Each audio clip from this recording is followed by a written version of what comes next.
Hey there, folks. Welcome to our cozy nook of tales and adventures. Today, like every episode, we're unlocking the doors of imagination to explore new worlds, meet fascinating characters, and experience unique emotions. I promise to take you on an unforgettable journey through the power of words. So get comfy, grab your favorite drink, snuggle into that perfect spot, and get ready to lose yourself in a new story. Leave the outside world behind for a while and dive with me into the depths of storytelling. If you enjoy our content and want to support the channel, consider hitting the subscribe button and giving the video a thumbs up. Now, without further ado, let's dive into today's story.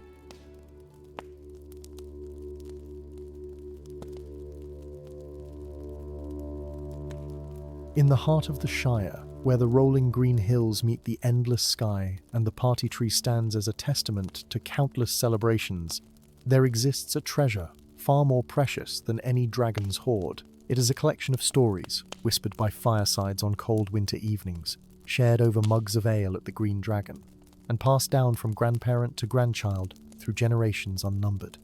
These are the legends of the Shire, tales that speak to the very essence of what it means to be a hobbit. And tonight, dear listener, I invite you to settle in by the hearth as we journey through the most beloved of these stories. It is said that in the days before the reckoning of years as we know them, when the Shire was yet young and the first hobbit holes were being dug into the pleasant hillsides, there lived a curious hobbit named Meriadoc Greenbough. Now, Meriadoc was not like other hobbits of his time. While his neighbours contentedly tended their gardens and planned their 7 meals a day with meticulous care, Meriadoc possessed an insatiable hunger for knowledge that no amount of seed cake or apple tart could satisfy. His hobbit hole, nestled in what would one day become known as Hobbiton, was crammed from floor to ceiling with books, scrolls, and parchments collected from travelling merchants, wandering wizards, and the occasional elf who passed through on the Great Road. The other hobbits of the village regarded Meriadoc with a mixture of affection and bewilderment. His constant questions about the world beyond the Shire's borders, his lengthy discussions about the phases of the moon and the turning of the seasons, and his peculiar habit of staying up past second supper to study ancient texts by candlelight marked him as decidedly odd. Yet he was a good neighbour, always ready with a kind word and a helping hand when the harvest needed gathering or a barn required raising. His garden, though perhaps not as meticulously maintained as those of his more conventional neighbours, produced the finest pipeweed in all the Westfarthing, a fact that earned him considerable goodwill among the smoking folk of the Shire. On one particular autumn evening, as the leaves of the party tree were beginning to turn from green to gold, and the air carried the first crisp hint of the coming winter, Meriadoc sat in his study surrounded by towers of books that threatened to topple with the slightest breeze. He had been searching for something, though he could not quite name what it was. A feeling had been growing in his heart, a sense that the hobbits of the Shire were forgetting something important, something that once had been known but was now slipping away like water through cupped hands. The old songs were being sung less frequently, the ancient customs were being replaced with newer, more convenient practices, and the stories that had once been told with reverence were now dismissed as mere entertainment for children. As Meriadoc pored over a particularly ancient manuscript, its pages yellowed with age and its ink faded to a pale brown, he came across a reference that made his heart quicken. It spoke of the Chronicle of the Shire, a great book that was said to contain all the wisdom, all the stories, and all the traditions of the hobbit folk since the very beginning of their settling in this blessed land. According to the manuscript, this chronicle had been kept by a succession of lawkeepers, hobbits specially chosen for their wisdom and their dedication to preserving the knowledge of their people. But the manuscript also noted, with what seemed to Meriadoc to be a tone of great sadness, that the last lawkeeper had passed away many years ago, and the chronicle had been hidden away for safekeeping, until such time as a new keeper could be found. The very next morning, Meriadoc set out on a quest that would consume the better part of a year. He travelled from one end of the Shire to the other, visiting every hobbit hole, every village, and every family that might possess knowledge of the chronicle's whereabouts. He spoke with the eldest hobbits he could find, those whose memories stretched back to the days of their great-grandparents. He consulted with the Thane in Tuckborough, the Mayor in Michel Delving, and the Master of Buckland across the Brandywine. He even ventured as far as the marshes of the East Farthing and the quarries of the North Farthing, places that most respectable hobbits avoided without good reason. His search led him to dusty attics and forgotten cellars, to libraries housed in the great smiles of noble families, and to humble collections kept in simple farmhouses. He found fragments of old songs, scraps of ancient recipes, and portions of half-remembered tales. But the chronicle itself remained as elusive as morning mist on the Brandywine. Some hobbits told him they had heard their grandparents speak of such a book, while others insisted it was nothing more than a legend, a story told to make the past seem grander than it truly had been. A few even suggested, with gentle concern, that perhaps Meriadoc should spend less time chasing shadows and more time finding himself a nice hobbit lass to marry and settle down with, as was proper for a hobbit of his years. But Meriadoc would not be deterred, for he had glimpsed something in his researches that convinced him beyond all doubt that the chronicle was real. It was in the depths of winter, when the snow lay thick upon the hills and the Brandywine had frozen solid enough for young hobbits to skate upon its surface, that Meridoc's quest took an unexpected turn. He had travelled to the village of Shire, a small settlement in the East Farthing that was known more for its practical-minded farmers than for any particular dedication to scholarship or history. Yet it was here, in the most unlikely of places, that he found the clue that would change everything. An ancient hobbit woman named Lobelia Hornblower, who was said to be approaching her 130th year, lived in a small hobbit hole at the edge of the village. Her family had fallen on hard times over the generations, and she lived alone, tending a modest garden and keeping to herself. When Meriadoc knocked on her round green door one snowy afternoon, she answered with suspicion in her rheumy eyes, for visitors were rare and usually brought nothing but trouble or requests for charity. But when he explained his quest and mentioned the chronicle, something remarkable happened. The old hobbit's face, wrinkled as a dried apple and pale as parchment, suddenly came alive with recognition and something that looked almost like joy, plain, unadorned, and looked as though it might contain nothing more valuable than buttons or old letters. But when she opened it with trembling fingers, Meriadoc saw within a single sheet of parchment, carefully folded and preserved. Lobelia explained, her voice quavering with age and emotion, that her great-great-grandfather had been the assistant to the last lawkeeper, and that when the keeper had passed away without naming a successor, her ancestor had been entrusted with this single page, torn from the chronicle itself, as proof that the great book had once existed, and as a guide for the one who would someday seek it. Meriadoc unfolded the parchment with hands that shook despite his best efforts to remain calm. The writing upon it was in an old form of the Shire dialect, difficult to read, but not impossible for one who had studied as many ancient texts as he had. What he read there made his heart race with excitement and trepidation in equal measure. The page contained instructions, written in a style that suggested they were meant for the next lawkeeper, whenever that worthy hobbit might appear. It spoke of a hidden chamber beneath the oldest oak tree in the Shire, a tree that stood in a place where the first hobbits had made their settlement when they had crossed the Brandywine and claimed this land as their own. The instructions were cryptic, filled with references to landmarks that no longer existed and directions that seemed to contradict themselves. Yet Meriadoc could see the thread of logic running through them, and he knew that with patience and careful study he could decipher their meaning. He asked Lobelia if he might borrow the precious document, promising to return it safely, but the old hobbit shook her head.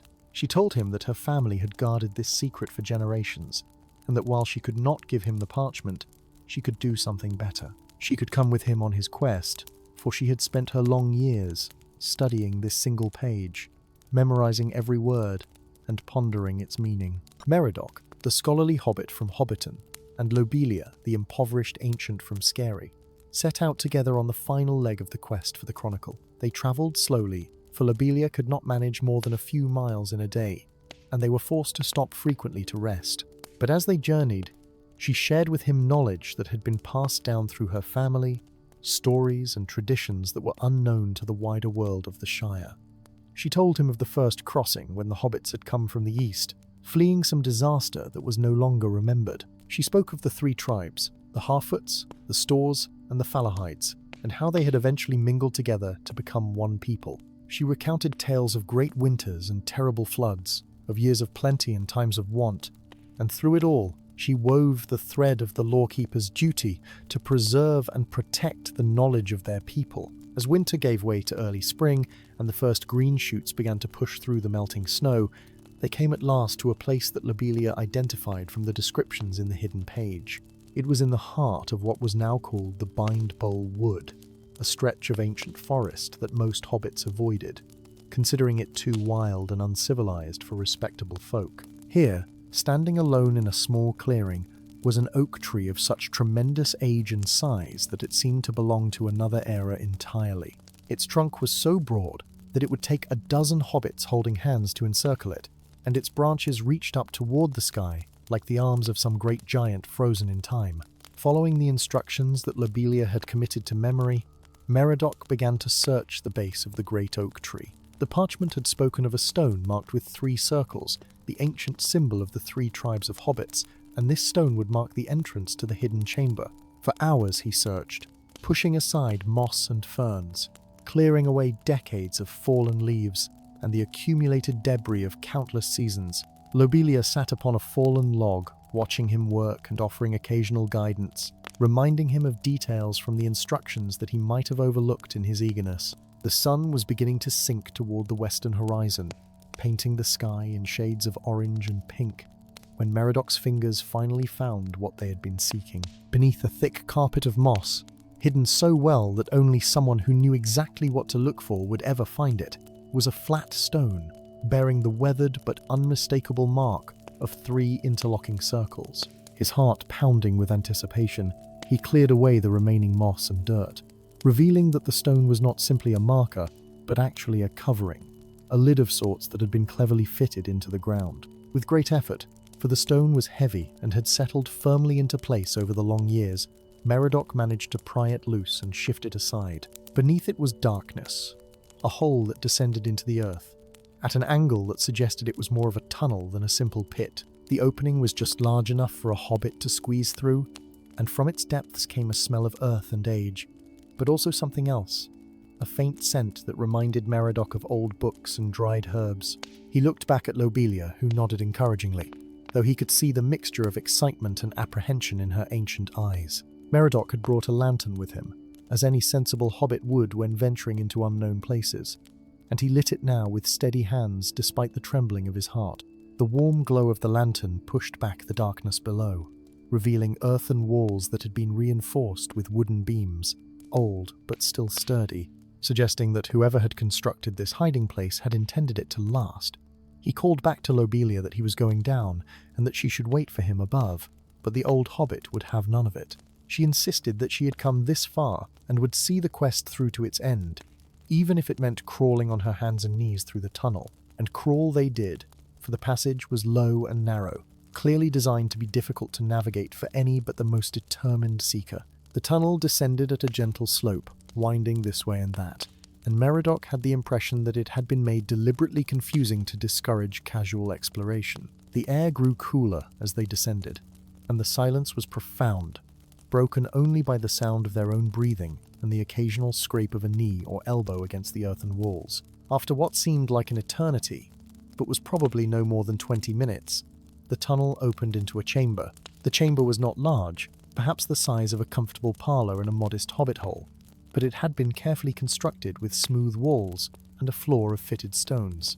In the centre of the room stood a stone pedestal, and upon this pedestal, wrapped in oilcloth that had preserved it against the dampness of the earth, was a book. Meriadoc approached it with a reverence that bordered on religious awe, for he knew that he was looking at the Chronicle of the Shire, the repository of all the wisdom and knowledge of his people since the beginning of their time in this blessed land. With trembling hands he unwrapped the oilcloth, revealing a volume bound in leather that had darkened with age to a deep brown. The cover bore no title, only the same symbol of 3 interlocking circles that had marked the stone above. He opened it carefully, mindful of the age of the pages, and found within a treasure beyond price. The book was filled with writing in various hands, for it had been maintained by a succession of lawkeepers, each adding to the work of their predecessors. There were histories of the great families of the Shire, accounts of significant events and decisions, records of traditions and customs, and most precious of all, stories that had been carefully preserved, written down by the lawkeepers so that they would not be lost or corrupted in the telling and retelling. Lobelia had made her way into the chamber behind him, moving slowly but with determination, and now she stood at his shoulder, looking down at the chronicle with tears streaming down her weathered cheeks. She reached out one gnarled finger and touched the page gently, as though she could barely believe it was real. For her, this moment was the culmination of a family legacy that had spanned generations, the proof that her ancestors had been entrusted with a sacred duty and had fulfilled it faithfully. For Meriadoc, it was the answer to a question that had burned in his heart since he had first begun to sense that something vital was being lost from the life of the Shire. They remained in the chamber for some time, carefully examining the chronicle by the light of the lantern. Meriadoc could see that it would take months, perhaps years, to fully study and understand all that the book contained. There were sections written in old dialects that would require translation, references to people and events that he would need to research, and layers of meaning that would only reveal themselves through careful study and contemplation. But he also knew, with a certainty that filled his heart with purpose, that this was the work he had been meant to do. When at last they emerged from the tunnel, carrying the chronicle wrapped carefully in the oilcloth, the moon had risen over the bindbowl wood, casting silver light through the branches of the ancient oak. The world seemed different somehow, as though the very act of recovering the chronicle had changed something fundamental about the Shire, though Meriadoc knew this was merely his own perception, coloured by the magnitude of what they had found. Lobelia was exhausted from the exertion of crawling through the tunnel twice, and they made camp there in the clearing, building a small fire and sharing the provisions that Meriadoc had brought in his pack. As they ate their simple meal of bread and cheese, the old hobbit began to speak of what must happen next. The chronicle, she explained, was not meant to be hidden away in some scholar's study, accessible only to those with the learning to understand it. The lawkeepers of old had gathered the stories and wisdom of the Shire so that they could be shared with all hobbits, so that each generation might learn from those who had come before and carry that knowledge forward into the future. The chronicle was a living thing, meant to grow and change, as new stories were added and new wisdom was gained. But for this to happen, there must be a lawkeeper, someone who would dedicate themselves to the preservation and sharing of the knowledge it contained. Meriadoc had already begun to understand this truth, though hearing it spoken aloud by Lobelia gave it a weight and reality that his own thoughts had lacked. He asked her how one became a lawkeeper, whether there was some ceremony or ritual that must be performed, but she shook her head. The choosing of a lawkeeper, she told him, was not something that was done by others, but rather something that one chose for oneself. It was a calling, a recognition that this work was more important than personal comfort or conventional success, and it required a willingness to dedicate one's life to the service of something larger than oneself. The fact that Meriadoc had sought the chronicle, that he had persevered through a year of searching and had finally found it, was proof enough that he had already chosen this path. That night, sleeping beneath the stars with the chronicle resting safely beside him, Meriadoc dreamed of all the hobbits who would come after him, generations yet unborn who would gather around fires and hear the stories that he would preserve. He saw children listening with wide eyes as their grandparents recounted the old tales, saw young hobbits learning the wisdom of their ancestors and carrying it forward into times that he could not imagine, and he understood, in the way that one understands things in dreams, that this was the true purpose of the chronicle, not to preserve the past as something dead and finished, but to keep it alive and vital, a stream of knowledge and tradition that would flow through the life of the Shire, like the Brandywine itself. When they returned to civilization, Meriadoc and Lobelia found that their long absence had not gone unnoticed. The hobbits of the Shire, practical folk that they were, had assumed that Meriadoc had given up his foolish quest and perhaps settled down somewhere far from Hobbiton, while Lobelia's neighbours in Scary had thought the old hobbit had finally passed away in the winter cold. Their reappearance and the news that they brought with them caused quite a stir. At first, many hobbits were sceptical, dismissing the chronicle as some clever forgery or perhaps a collection of stories that Meriadoc himself had written. But Lobelia vouched for its authenticity, and her great age and the known history of her family lent credence to her words. Meriadoc made his home in Hobbiton once more, but his hobbit hole was transformed from a cluttered study into something approaching a public house of learning. He set aside his largest room for the chronicle, placing it on a specially built stand where it could be consulted and read, and he opened his door to any hobbit who wished to come and hear the old stories or learn about the traditions of their people. At first, only a few came, mostly the elderly who remembered hearing fragments of these tales in their youth and were curious to hear them told properly. But word spread, as word always does in the Shire. and soon Meriadoc found himself hosting gatherings several times a week.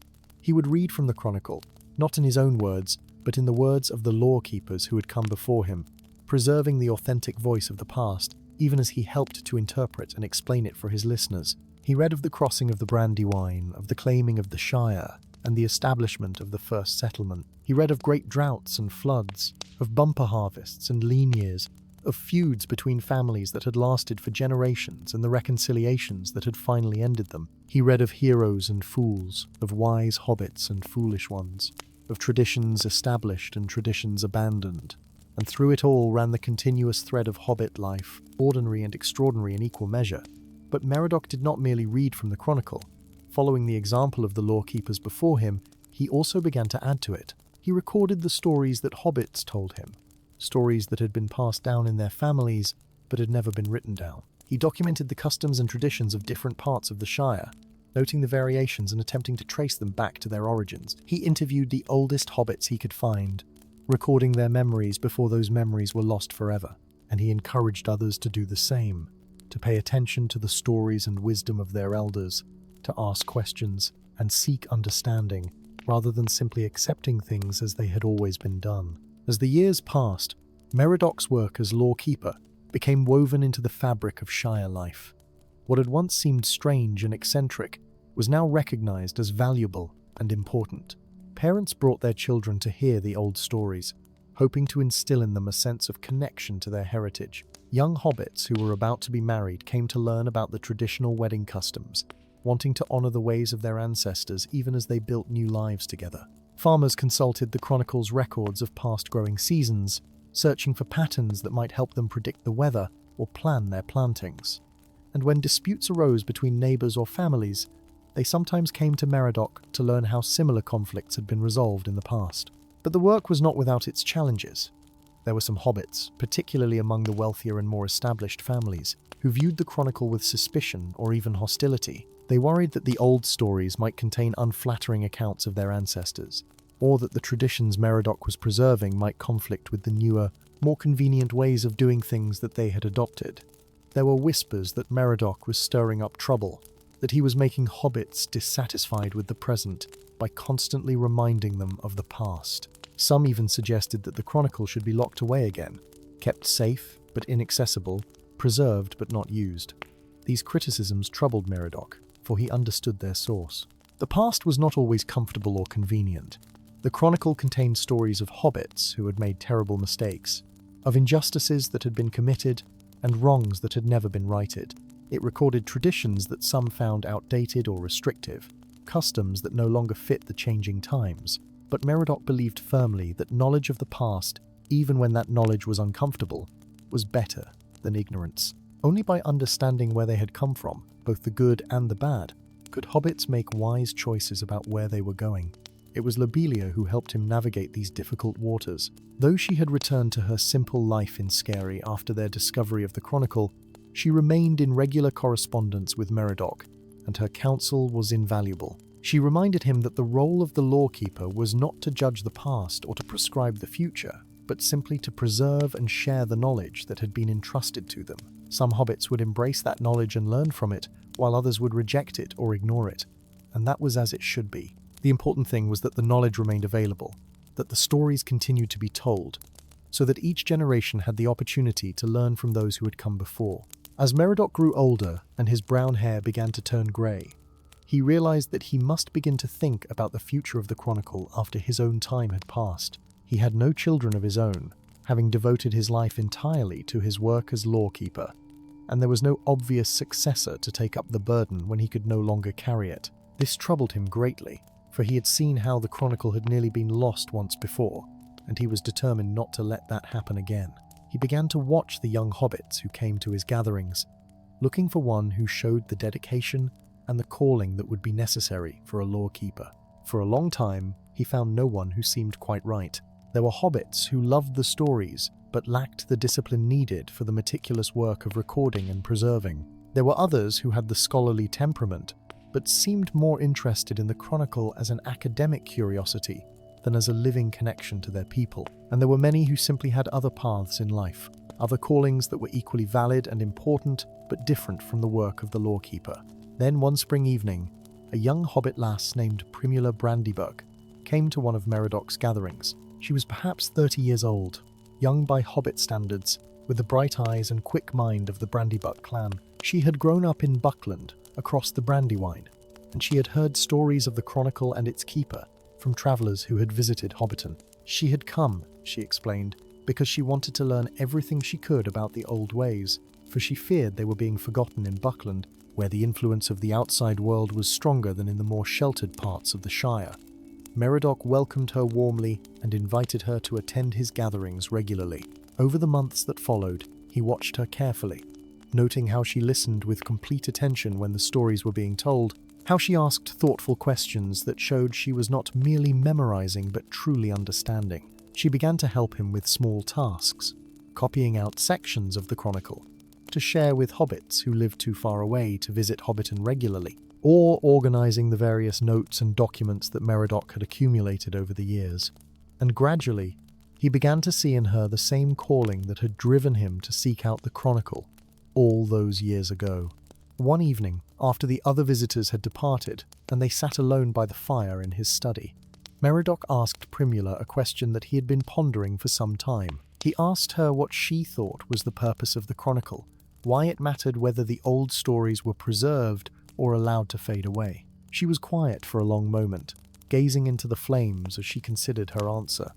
When she finally spoke, her words came slowly but with a conviction that touched Merodach's heart. She said that she believed the Chronicle mattered because it reminded hobbits of who they were, not just in terms of names and dates and family trees, though those things were important, but in a deeper sense. The stories in the Chronicle, Primula continued, showed hobbits facing the same challenges and questions that they still face today. They showed hobbits making mistakes and learning from them, finding courage when they thought they had none, choosing kindness over convenience, and building communities that could weather any storm.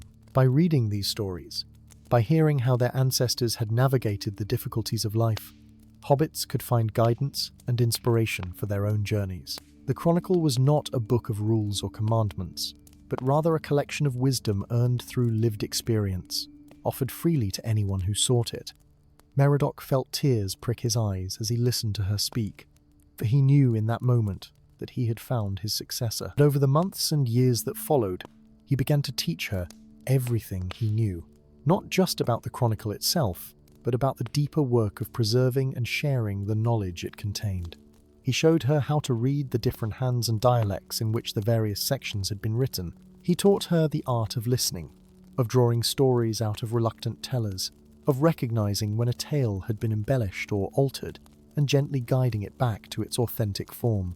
Most importantly, he taught her to love the work, not for any glory or recognition it might bring, for there was precious little of either, but for its own sake. The work of the lawkeeper was often tedious and thankless.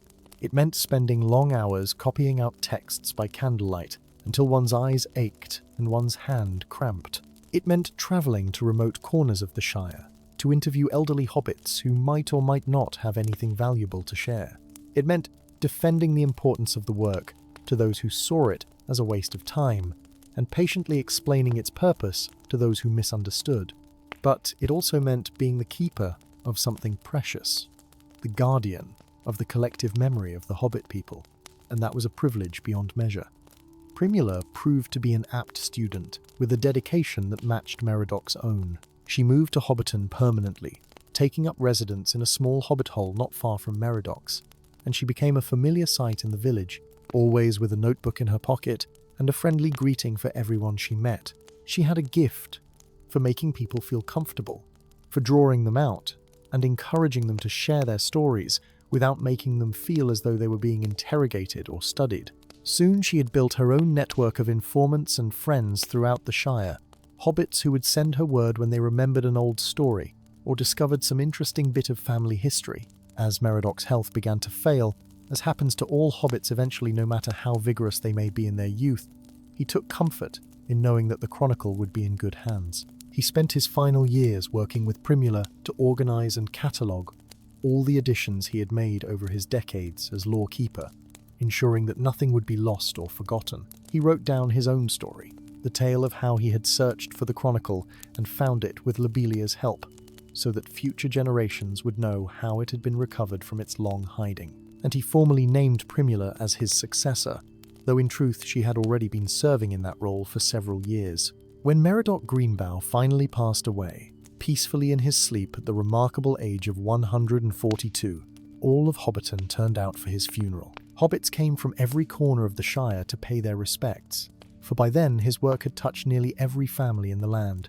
They gathered beneath the party tree, that ancient symbol of Hobbit community and celebration, and they told stories about him, remembering not just his scholarship but his kindness, his patience, and his unwavering dedication to preserving the heritage of his people.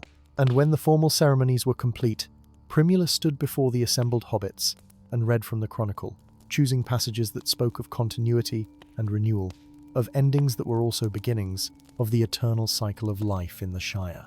Primula proved to be a worthy successor, bringing her own gifts and perspective to the role while honouring the foundation that Meriadoc had laid.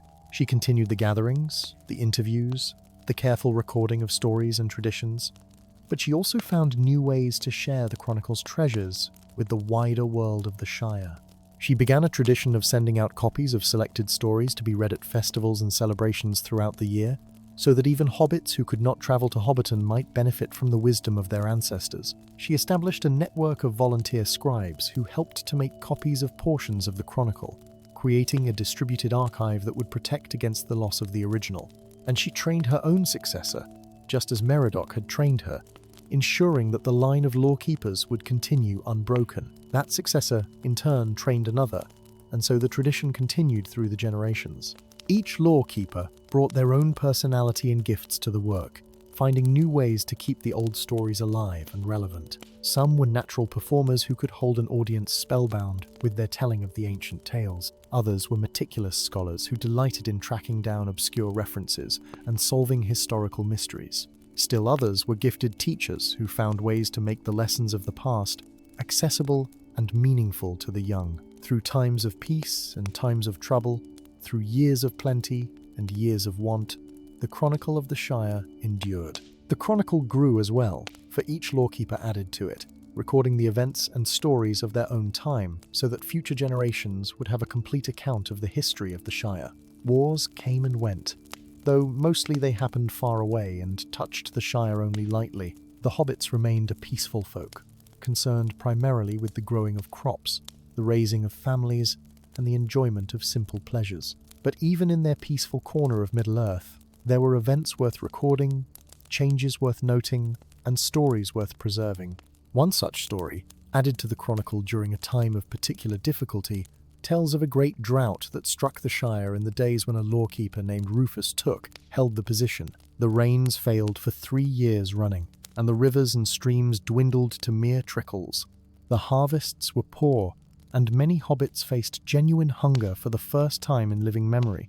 It was a time of testing, when the bonds of community were strained, and some wondered whether the old ways of cooperation and mutual support would hold. Rufus recorded how the hobbits of the Shire responded to this crisis, not with panic or hoarding, but with a remarkable display of the very values that the Chronicle had been preserving. Families who still had food shared it with those who had none. Hobbits with wells on their property allowed their neighbours to draw water freely, even though doing so sometimes meant rationing their own use.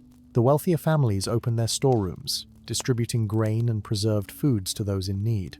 And throughout the Shire, hobbits gathered to sing the old songs and tell the old stories, finding comfort and strength in the knowledge that their ancestors had faced hard times before and had endured. The drought eventually ended, as all droughts must, and the rains returned to bless the land. But what Rufus recorded in the Chronicle was not just the bare facts of the drought and its resolution, but the deeper truth it had revealed about the Hobbit character. In the face of genuine hardship, the Hobbits had remembered who they were and what they valued. They had drawn upon the wisdom of their ancestors, the lessons preserved in the Chronicle, and they had found the strength to remain true to themselves. This story became one of the most beloved passages in the Chronicle, read aloud whenever times grew difficult, as a reminder that the hobbits had faced challenges before and would face them again, and that their strength lay not in individual prowess, but in their bonds of community and their commitment to caring for one another. Another tale, added to the chronicle, this one by a lawkeeper named Daisy Gamgee, tells of a curious occurrence involving a wandering wizard who passed through the Shire on one of his infrequent visits. The wizard, whose name has been lost to time, or perhaps was never known, stopped at Daisy's Hobbit hole and asked to see the chronicle. Now, it was not the custom to refuse hospitality to visitors, and wizards in particular were to be treated with respect, for they were wise and powerful and could be dangerous if offended. So Daisy showed the wizard the chronicle, though she watched him carefully as he examined it, for the book was precious, beyond measure, and she would not see it harmed. The wizard read in silence for a long while, turning the pages with surprising gentleness for one with such large hands. At last he looked up at Daisy with eyes that seemed to hold both great age and great kindness, and he spoke words that she recorded carefully in the chronicle itself. He said that in all his long wanderings through Middle-earth, he had seen many peoples and many cultures, each with their own ways of preserving knowledge and passing wisdom from one generation to the next. Some carved their histories into stone, ensuring that their words would endure for ages beyond counting, but leaving no room for growth or change. Others trusted entirely to memory and oral tradition, keeping their knowledge alive and vital, but risking its loss should the chain of transmission be broken. The hobbits, the wizard said, had found a middle path. The chronicle was written, permanent, and reliable, yet it was also living and growing, constantly being added to and reinterpreted for new times and new challenges. It was preserved but not hidden away, protected but freely shared with all who sought its wisdom. It belonged not to scholars or rulers but to the common folk, the ordinary hobbits who were its true subjects and its true audience. This, the wizard declared, was a remarkable achievement, one that other peoples might do well to emulate.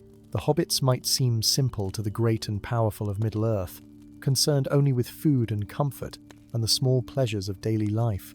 But in this one thing at least, they had demonstrated a wisdom that the elves themselves might envy. Daisy was deeply moved by the wizard's words, and she recorded them in the chronicle not out of pride, but as a reminder to future lore-keepers of the importance of the work they did.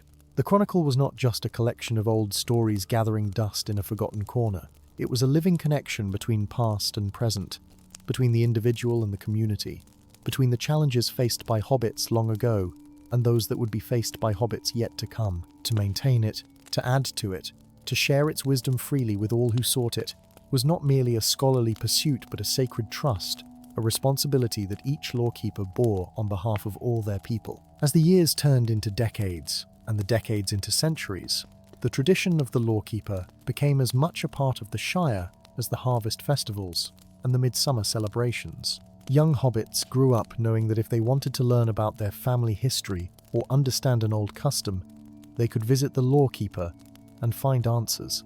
Elders found comfort in knowing that the stories they had heard from their own grandparents were being preserved for future generations, and the chronicle itself grew thicker and more comprehensive, a testament to the accumulated wisdom of countless hobbit lives.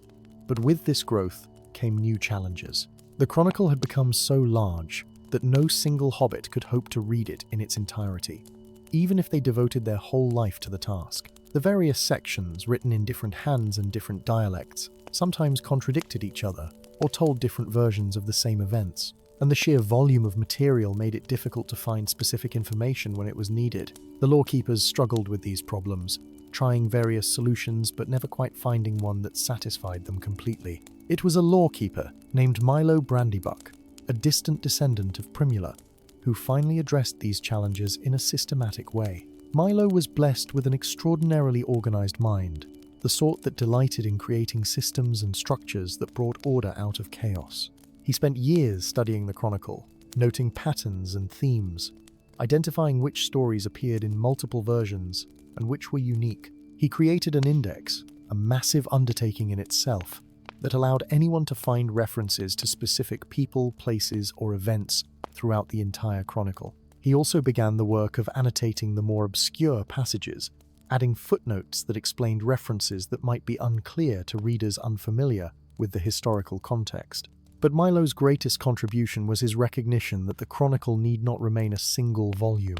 He proposed creating a series of companion books, each focusing on a specific aspect of Hobbit life and culture. There would be a volume dedicated to family histories, tracing the lineages of all the major families of the Shire.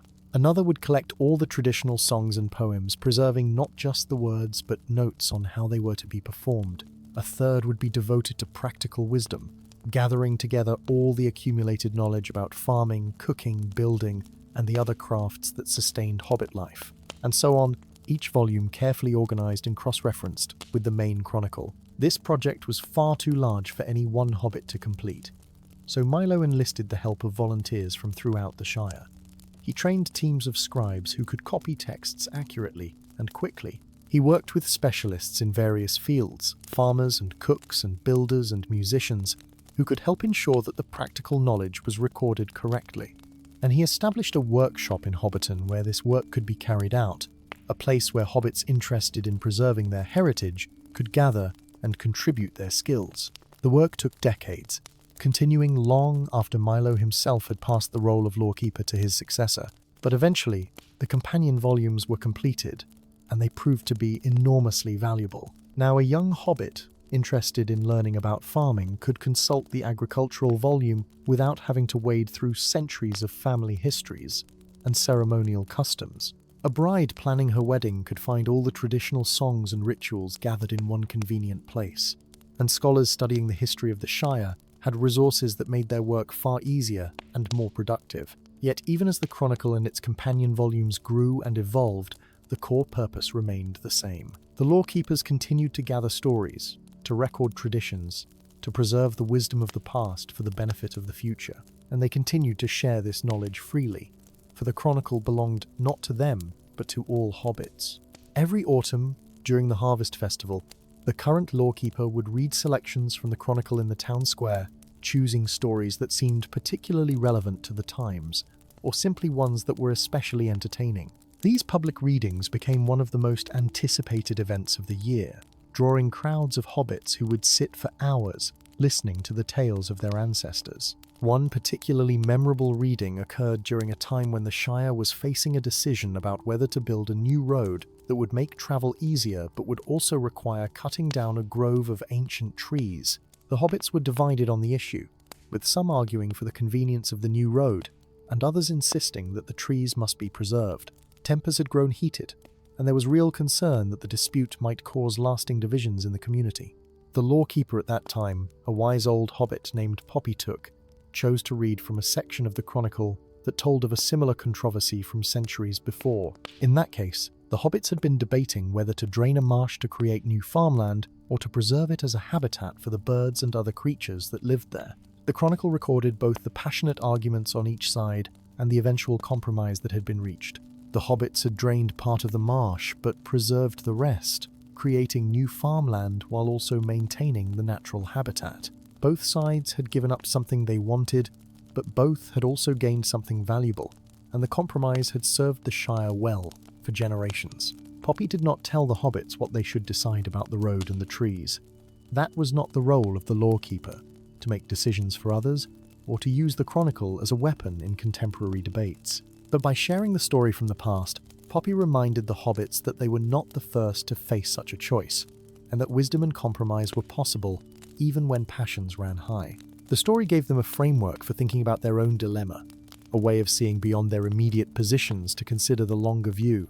In the end, the hobbits did find a compromise, not exactly the same as the one their ancestors had reached, but one that drew upon the same spirit of mutual respect and willingness to seek common ground.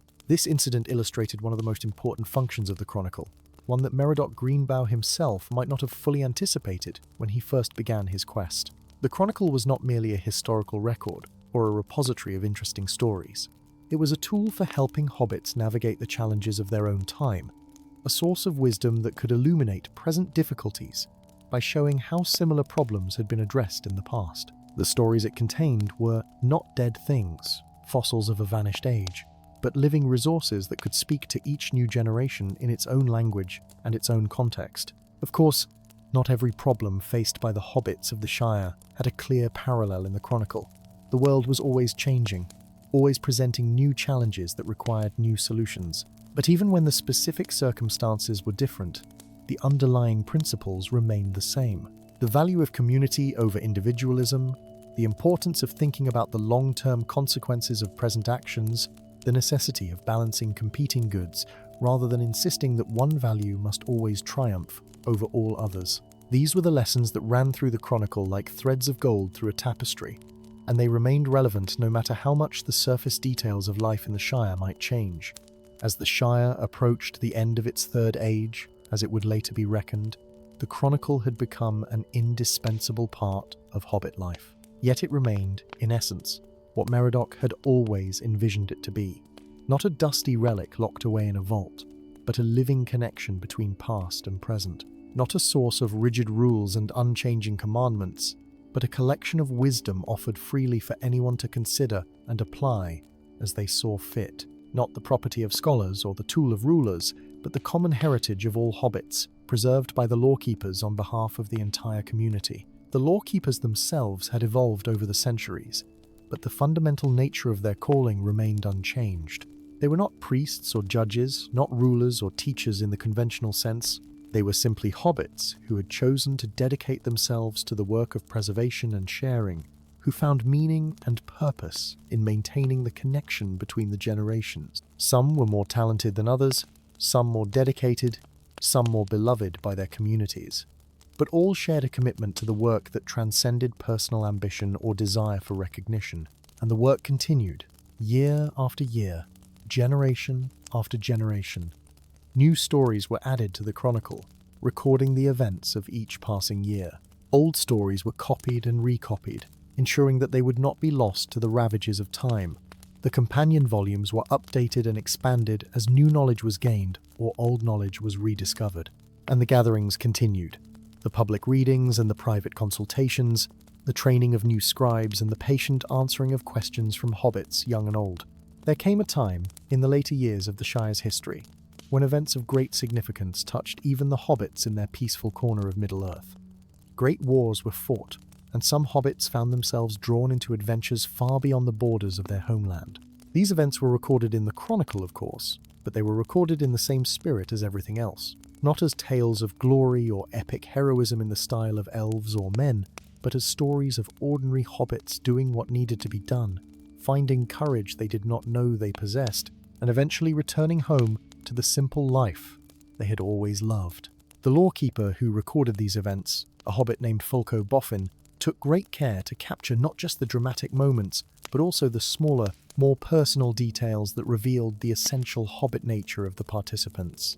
He recorded how even in the midst of great danger, they worried about missing their regular meals and longed for the comfort of their own beds. He noted how they applied the practical wisdom learned in the Shire to problems encountered in far-off lands, and he emphasized that when their adventures were complete, they returned home not as changed beings who could no longer fit into hobbit society, but as hobbits who had learned that the simple pleasures and peaceful ways of the Shire were worth defending, precisely because they were simple and peaceful. These stories became some of the most popular in the entire chronicle, read and reread by generations of hobbits who found in them both excitement and reassurance.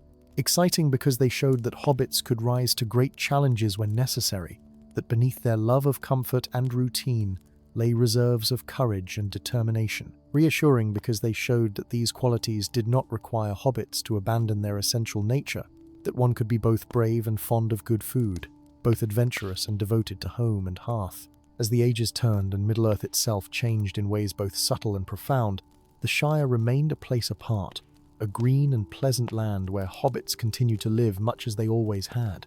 The chronicle grew ever larger, its companion volumes multiplying as new subjects were deemed worthy of their own dedicated books. The line of lawkeepers continued unbroken, each one chosen not by formal appointment or hereditary right, but by the same calling that had first drawn Meriadoc Greenbough to seek the chronicle in the hidden chamber beneath the ancient oak. Some lawkeepers served for many years, others for only a few before passing the responsibility to a younger hobbit better suited to carry it forward. But whether their tenure was long or short, each one added something valuable to the tradition, finding new ways to keep the old stories alive and relevant for their own time. And so we come to the present day, dear listener, when the Chronicle of the Shire remains what it has always been, a living connection between past and present, a repository of wisdom freely shared with all who seek it. The current lawkeeper, whose name I shall not mention for reasons of modesty, continues the work that Meriadoc began so long ago. The gatherings still take place, though perhaps with fewer attendees than in days of old. For the modern Shire is a busy place, and hobbits have many demands upon their time. The Chronicle is still consulted, though some of the questions brought to the lawkeeper are quite different from those that might have been asked in earlier ages. Yet the essential purpose remains unchanged. When a young hobbit asks about the meaning of an old custom, the lawkeeper can open the Chronicle and show them how that custom began, and why it mattered to those who first practiced it. When families dispute the boundaries of their lands, the Chronicle can provide records of ancient agreements and settlements. When hobbits wonder whether some new practice or innovation is truly compatible with the hobbit way of life, the Chronicle can offer examples of how their ancestors navigated similar questions of tradition and change. The Chronicle also serves a purpose that perhaps even Meriadoc did not fully appreciate, though he sensed it intuitively. It provides continuity and stability in a changing world. Hobbits are not a people who embrace change readily, and this is generally counted among their virtues rather than their vices. They know who they are, what they value, and how they wish to live, and they are not easily swayed by passing fashions or the opinions of outsiders. The Chronicle helps to maintain this sense of identity, reminding each generation of hobbits of the values and traditions that have sustained their people through long ages. But the Chronicle also teaches, for those willing to learn the lesson, that constancy is not the same as stagnation. The hobbits of today live differently in many ways from the hobbits of Meridoc's time, who in turn lived differently from the first hobbits who crossed the Brandywine and settled the Shire. The Chronicle itself has changed and grown, adapting to new circumstances while remaining true to its core purpose. This is the paradox at the heart of Hobbit wisdom, the understanding that one can honor the past without being imprisoned by it, that tradition and innovation are not opposites, but partners in the ongoing work of building a good life. As evening draws on and the fire burns low in the hearth, I find myself thinking about all the hobbits who have contributed to the Chronicle over the centuries. The lawkeepers, certainly, who devoted their lives to its preservation and expansion, but also the ordinary hobbits who shared their stories, who answered questions about old customs, who took the time to write down family histories or record traditional recipes, the scribes who copied texts until their hands ached, the hobbits who attended the gatherings and listened to the old stories, keeping them alive through their interest and attention. All of them played a part in maintaining the Chronicle, ensuring that the wisdom of the past would be available to the future. And I think, too, about all the hobbits yet to come, the generations who will benefit from the work that has been done. They will face challenges we cannot imagine, live in a Shire we might not recognize, but they will have the Chronicle, and through it, they will have access to the accumulated wisdom of all the hobbits who came before them. They will be able to hear the voices of their ancestors, not as distant and irrelevant relics, but as fellow hobbits who faced their own difficulties and found their own solutions, who built lives of meaning and purpose in their own time, just as each new generation must do in theirs. The story of the Chronicle is, in the end, a story about the power of memory and the importance of connection. It is about recognizing that we are not isolated individuals, but part of a great chain of being that stretches back into the mists of time and forward into a future we cannot see. What we learn from those who came before us, we can pass on to those who come after.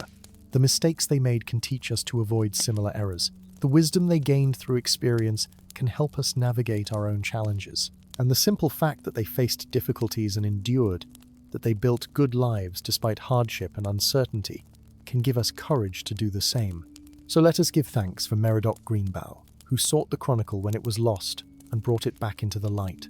Let us remember Lobelia Hornblower, who kept the secret safe through long years of obscurity. Let us honour Primula Brandybuck and all the lawkeepers who followed, each one faithfully maintaining the tradition and adapting it for their own time. And let us celebrate all the ordinary hobbits who have contributed their stories and their wisdom, who have attended the gatherings and passed the old tales on to their children, who have kept the Chronicle alive through their interest and their care. For in the end, the Chronicle belongs to all of us. It is our shared heritage, our common treasure, our link to the past, and our gift to the future. And as long as there are hobbits in the Shire who value their history and wish to preserve it, The chronicle will endure, growing and changing but always remaining true to its essential purpose, a light in the darkness, a voice speaking across the generations, reminding us of who we are and where we came from, and helping us to build lives worthy of being remembered by those who will come after.